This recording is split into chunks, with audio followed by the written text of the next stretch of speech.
In today's news, President ratifies the 15th Amendment to the Maldives Tourism Act, introducing significant changes to the industry. Pay Commission approves amendment to the Public Service Pay Framework, adding better Ramadan benefits for workers. And families of November 3rd martyrs and Bravery Medal recipients to receive lifetime allowances.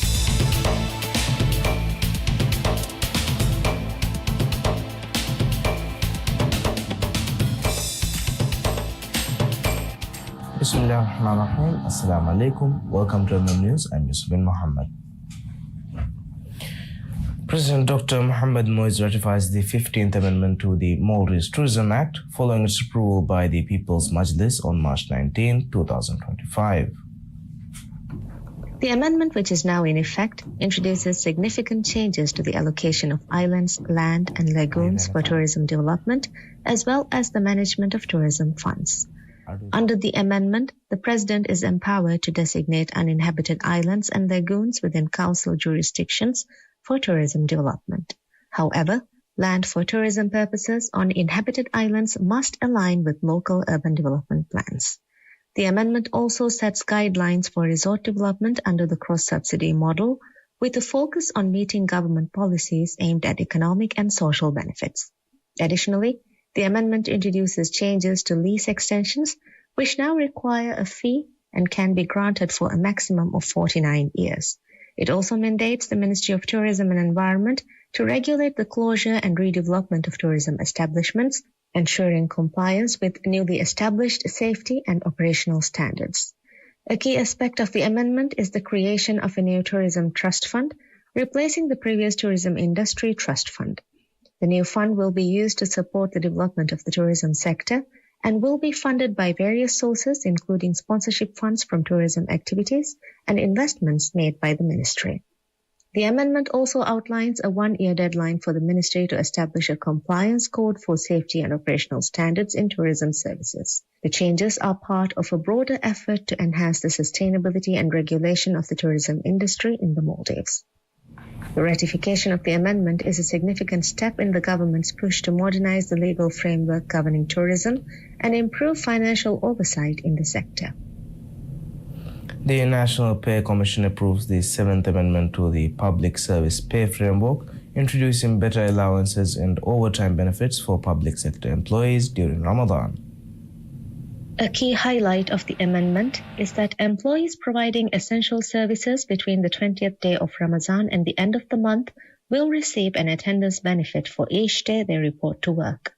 Additionally, this period is now officially classified as official holidays under the Employment Act, entitling employees who work during these days to an allowance equivalent to 2/3 of the standard holiday duty allowance as outlined in Article 38 of the Act. The amendment also ensures fairer overtime compensation, aligning overtime pay during Ramadan with official holiday rates. Furthermore, any government holidays declared by the President's office beyond those in the official calendar will now follow the same overtime structure.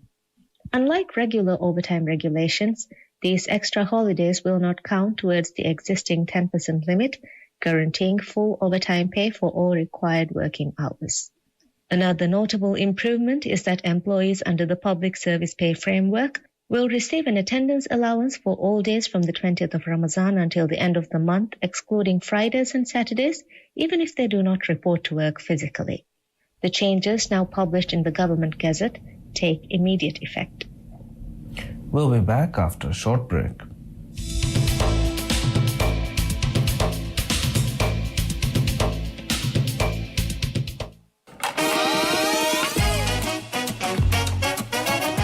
هنا كلام بيجي بيمشان أفتح قهن نسيوركم من نسيورك إنها صوفيا ميهم كان رمضان ممكن يذكر يدا بروموشن علي بنا دوست رفيق متي كم بيا فارك كاساك بدت إنام تابر بانسا ويساس رفيا بانسا ساس رفيا إبغان إنام هديها باس هاس كوفي أمور قلنا بيلي سكدو استهاري كمان كنا ما كنا ذكر فبراير بيهين أبريل بيسا إنسان فيها رود هدية ما رنغلو إنسان فيها رود هدية بروموشن.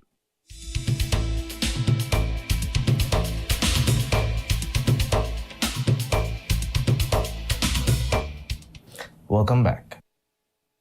The government announces the introduction of lifetime allowances for the families of soldiers martyred in the November 3rd, 1988 coup attack, as well as for those awarded bravery medals in recognition of their extraordinary courage during the attack.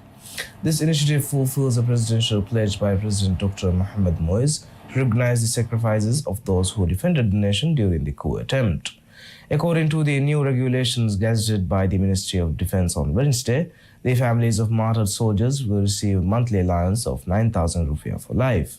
Eligible family members include parents, children, and widows of fallen soldiers. The rule also outlines lifetime allowances for recipients of bravery medals awarded for their courage in the November 3rd failed coup attack. Recipients of the Medal for Exceptional Bravery will receive 9,000 rupiah per month, while recipients of the Medal of Bravery will be paid 8,000 per month. Those awarded the Ribbon of Bravery will receive 6,000 rupiah per month for the rest of their lives. These allowances will be provided for the recipient's lifetime. In the event of a recipient's passing, their family is required to notify the Ministry of Defense within 1 month. The government's decision to introduce these allowances serves as a significant recognition of the courage and sacrifices made by those who defended the nation during the November 3rd, 1988 attack. The Ministry of Health announces plans to introduce X-ray services in 4 islands across the Maldives. The islands where the new X-ray services will be established are Holudu and Velidu in Noon Atoll, Milandu in Shavin Atoll, and Mamigili in Alif Dal Atoll. According to the Ministry of Health, preparations are underway to complete all administrative work, make necessary modifications to buildings, and install the required equipment to operationalize the service. The state budget for this year has placed significant emphasis on strengthening and expanding healthcare services nationwide. In addition to launching new diagnostic facilities, the budget includes plans for the development of 5 more hospitals, including a thalassemia hospital and a cancer hospital. The Ministry of Education confirms that when the new academic year begins on April 6th, all schools will have a full complement of teachers and students will receive the required textbooks. Speaking to state media, Permanent Secretary of the Ministry of Education, Shifaz Muhammad, explained that ensuring teacher availability each year is a challenge due to some expatriate teachers not returning after the year-end of holidays. However, he assured that backup teachers are already in place to fill any vacancies. Shifaz also highlighted that having full teaching staff at the end of the current academic year has prepared for the next year much smoother. Of the approximately 12,000 teachers in Maldivian schools, over 10,000 are Maldivians, and the ministry is actively working to further increase this number.